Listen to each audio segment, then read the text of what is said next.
Sun TV. Well, for the past 10 years, the struggle in America has been confined to what has been projected to the public as a civil rights struggle. And in that context, it has remained a domestic problem.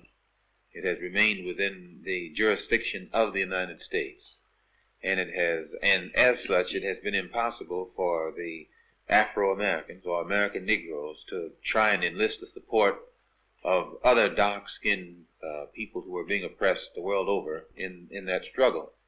And the difference now in the direction that the struggle is taking from the direction that the struggle has been going in the past, there are many of our people who are thinking more deeply and more broadly and are beginning to see the importance of lifting it out of the national context or out of the domestic context or beyond the jurisdiction of the United States government. And the only way this can be done is by internationalizing the problem and putting it at a level where it can be taken into the United Nations, and then all of the other independent nations on this earth can involve themselves in our struggle and support us. And the only way by which this can be done, instead of it being called civil rights in the future, we're going to have to label it a human rights struggle or the struggle for human rights.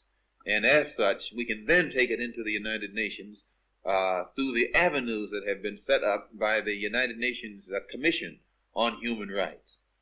We can take our problem before the United Nations in the same manner that the problem of South Africa, Angola, Mozambique, Hungary, the Arab refugee problem, it becomes a world problem.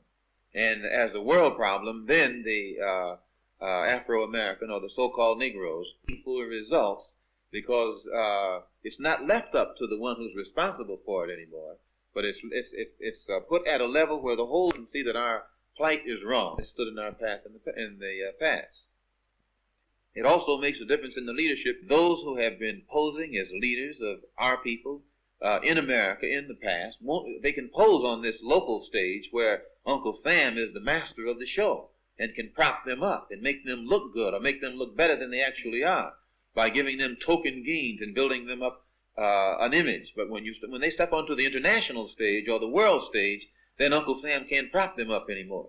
And their ability or lack of ability becomes exposed. And if they can lead us forward, they remain leaders. But if they can't, then they have to step aside, and more qualified and bona fide leaders step up from the masses of our people, and then we get faster progress. We get more results. The Afro-American or American Negro intellectual perhaps permitted himself to be used in a way that wasn't really beneficial to the overall Afro-American struggle. But I think today these intellectuals have begun to undertake a new appraisal of the problem, looking at it as it actually is, and are beginning to see it more in the international context and the relation that it has with the African struggle.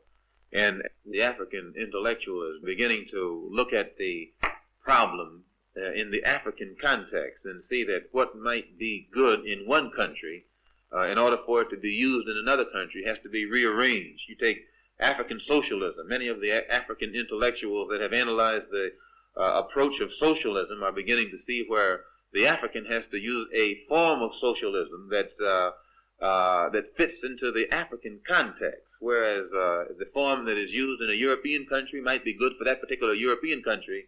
It doesn't fit as well into the African context. So I think the African intellectual is making that contribution, and he's making it well.